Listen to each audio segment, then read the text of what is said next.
ॐ श्री गणेशाय नमः। प्रणम्य शिरसा देवं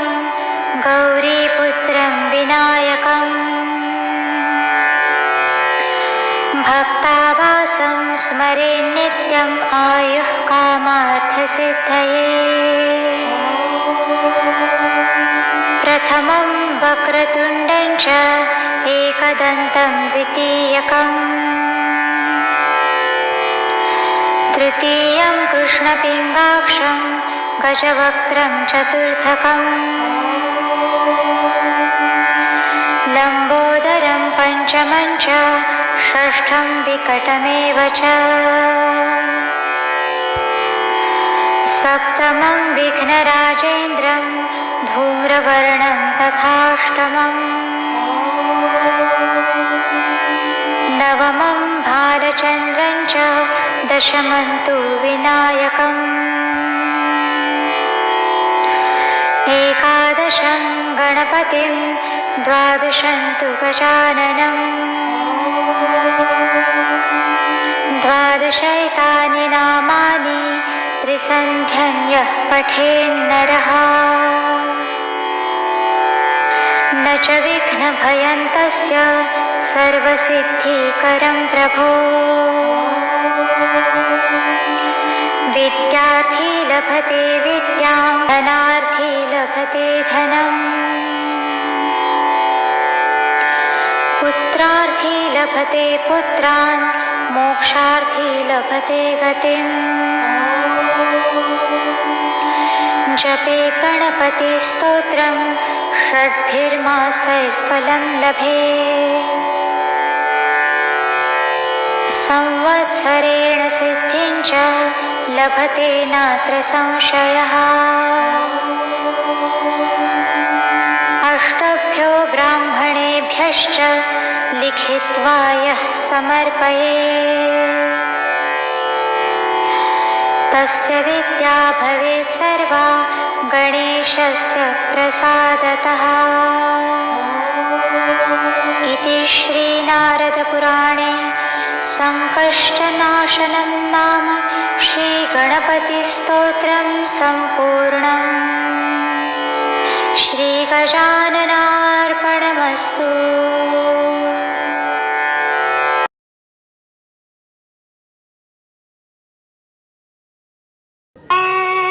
नमस्ते गणपतये त्वमेव प्रत्यक्षं तत्त्वमसि त्वमेव केवलं कर्तासि त्वमेव केवलं धर्तासि त्वमेव केवलं हर्तासि त्वमेव सर्वं खल्विदं ब्रह्मासि त्वं साक्षादात्मासि नित्यम्। ऋतं वच्मि सत्यं वच्मि अवत्वं माम् अववक्तारम् अवश्रोतारम् अवदातारम् अवधातारम् अवानूचानमवशिष्यम् अवपश्चात्तात् अवपुरस्तात् अवोत्तरात्तात् अवदक्षिणात्तात् अवचोर्ध्वात्तात् अवाधरात्तात् सर्वतो मां पाहि पाहि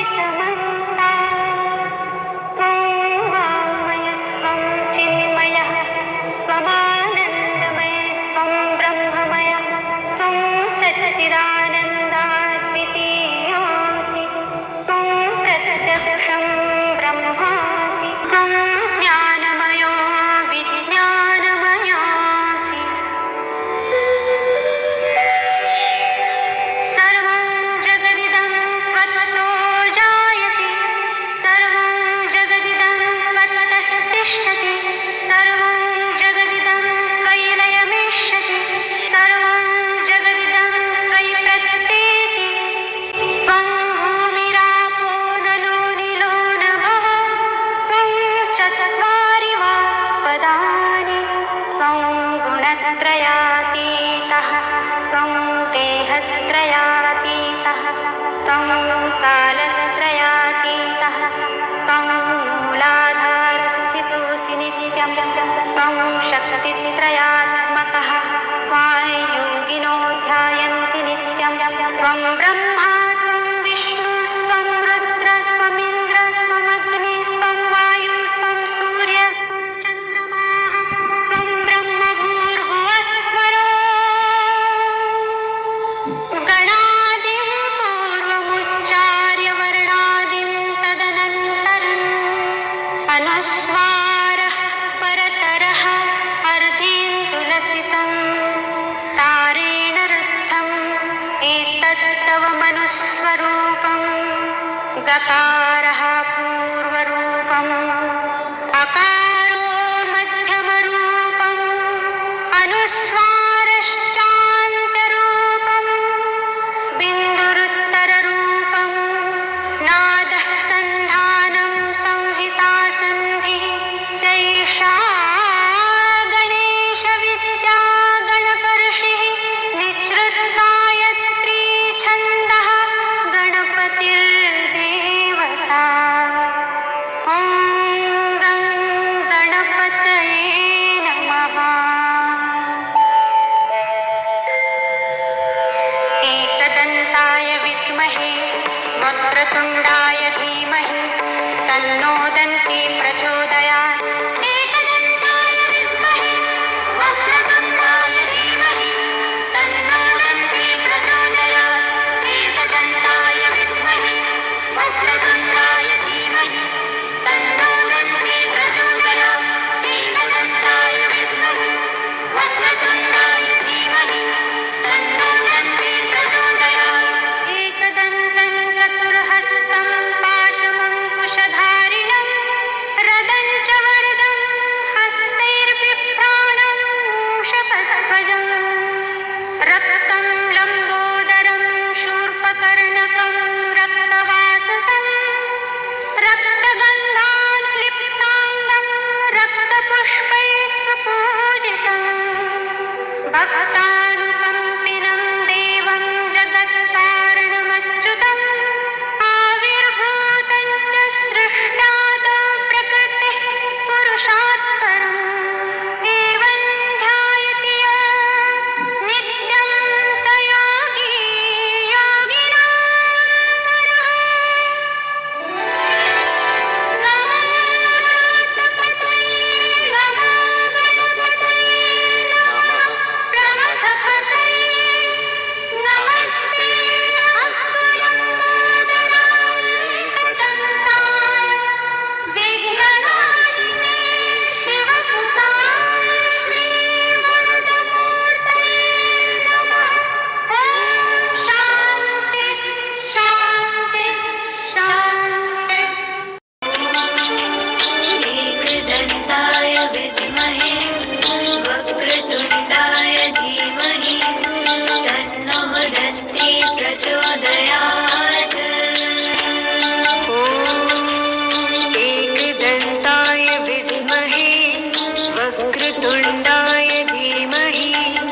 तन्नो दन्ती प्रचोदयात् एकदन्ताय विद्महे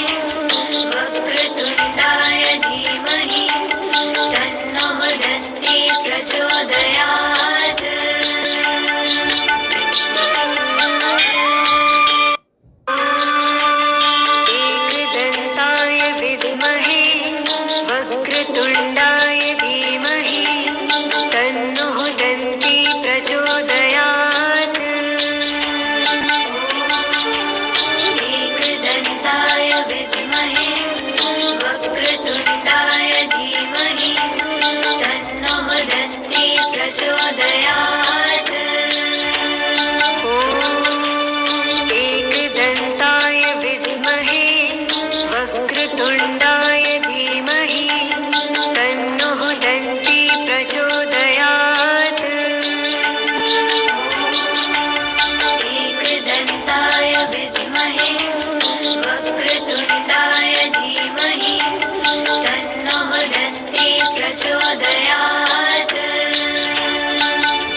दन्ती प्रचोदयात्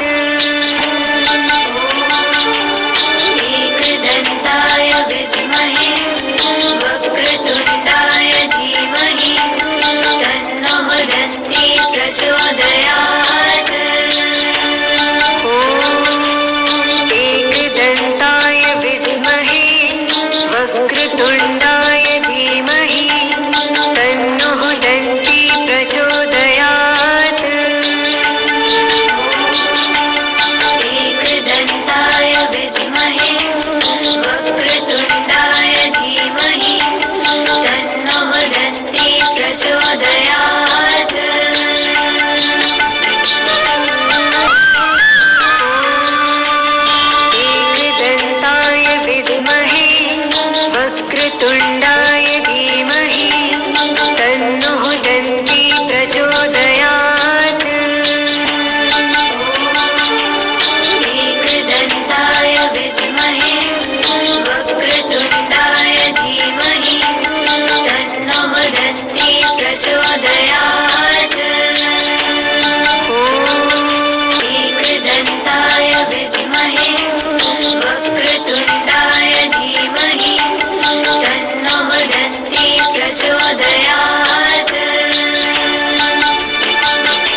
वक्रतुण्डाय धीमहि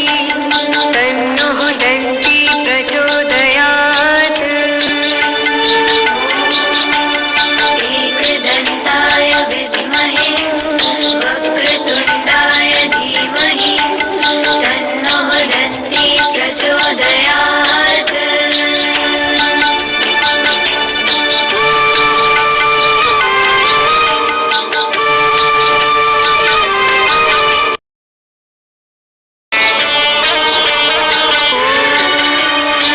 एकदन्ताय विद्महे वक्रतुण्डाय धीमहि तन्नः दन्ती प्रचोदयात् एकदन्ताय विद्महे वक्रतुण्डाय धीमहि तन्नः दन्ती प्रचोदयात् एकदन्ताय विद्महे वक्रतुण्डाय धीमहि तन्नः दन्ती प्रचोदयात् एकदन्ताय विद्महे वक्रतुण्डाय धीमहि तन्नः दन्ती प्रचोदयात्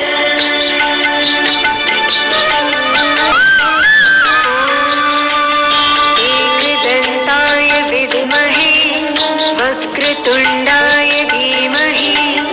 तन्नः दन्ती प्रचोदयात् एकदन्ताय विद्महे वक्रतुण्डाय धीमहि तन्नः दन्ती प्रचोदयात् एकदन्ताय विद्महे वक्रतुण्डाय धीमहि तन्नः दन्ती प्रचोदयात्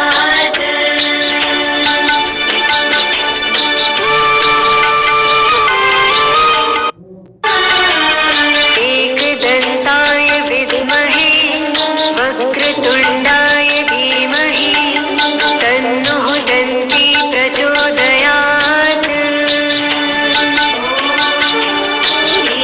एकदन्ताय विद्महे वक्रतुण्डाय धीमहि तन्नः दन्ती प्रचोदयात् एकदन्ताय विद्महे वक्रतुण्डाय धीमहि तन्नः दन्ती प्रचोदयात् एकदन्ताय विद्महे वक्रतुण्डाय धीमहि तन्नः दन्ती प्रचोदयात्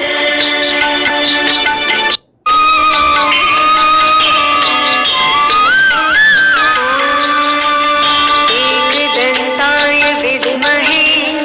वक्रतुण्डाय धीमहि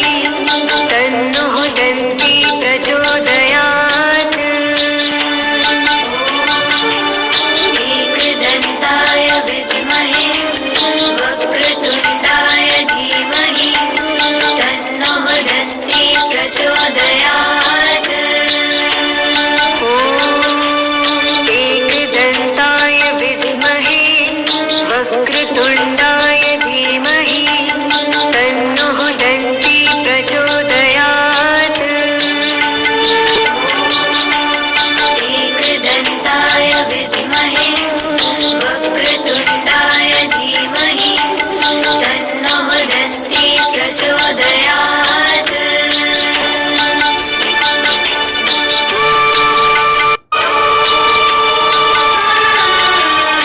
एकदन्ताय विद्महे वक्रतुण्डाय धीमहि तन्नः दन्ती प्रचोदयात्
विद्महे वक्रतुण्डाय धीमहि तन्नो दन्ती प्रचोदयात्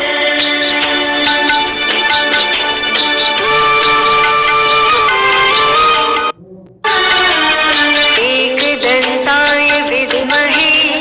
वक्रतुण्डाय धीमहि तन्नो दन्ती प्रचोदयात् एकदन्ताय विद्महे वक्रतुण्डाय धीमहि तन्नो दन्ती प्रचोदयात् एकदन्ताय विद्महे वक्रतुण्डाय धीमहि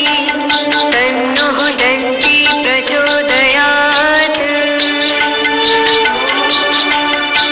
एकदन्ताय विद्महे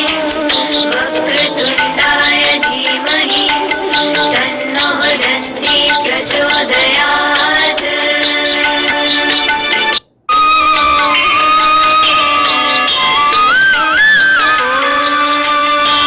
एकदन्ताय विद्महे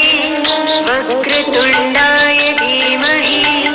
तन्नो दन्ती प्रचोदयात् एकदन्ताय विद्महे वक्रतुण्डाय धीमहि तन्नो दन्ती प्रचोदयात्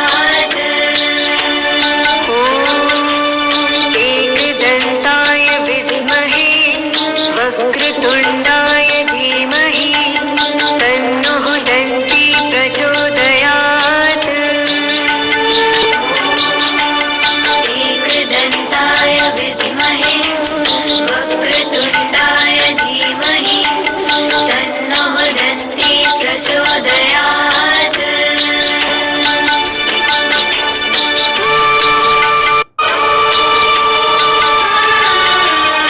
एकदन्ताय विद्महे वक्रतुण्डाय धीमहि तन्नो दन्ती प्रचोदयात् एकदन्ताय विद्महे वक्रतुण्डाय धीमहि तन्नो दन्ती प्रचोदयात् एकदन्ताय विद्महे वक्रतुण्डाय धीमहि तन्नो दन्ती प्रचोदयात् एकदन्ताय विद्महे वक्रतुण्डाय धीमहि तन्नो दन्ती प्रचोदयात्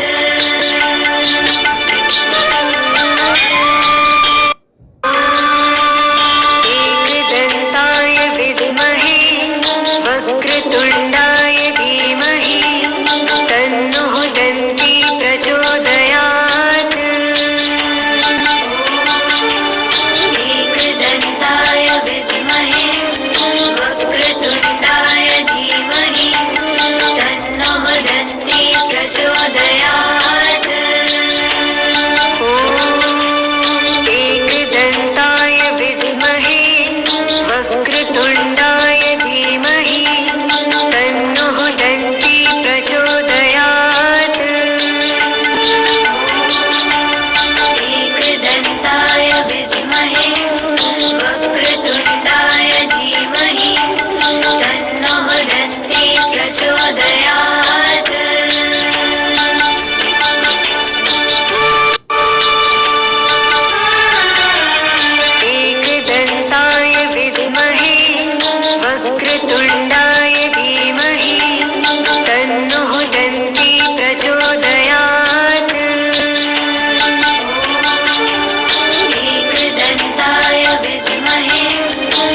यज्ञमयजन्त देवास्तानि धर्माणि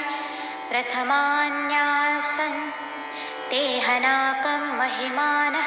सचन्त यत्र पूर्वे साध्याः सन्ति देवाः। ॐ राजाधिराजाय प्रसय्य साहिने नमो वयं वै श्रवणाय कुर्महे। समे कामान् कामकामाय मह्यं कामेश्वरो वै श्रवणो ददातु। कुबेराय वै श्रवणाय महाराजाय नमः। ॐ स्वस्ति साम्राज्यं भौज्यं स्वराज्यं वैराज्यं पारमेष्ठ्यं राज्यं महाराज्यमाधिपत्यमयं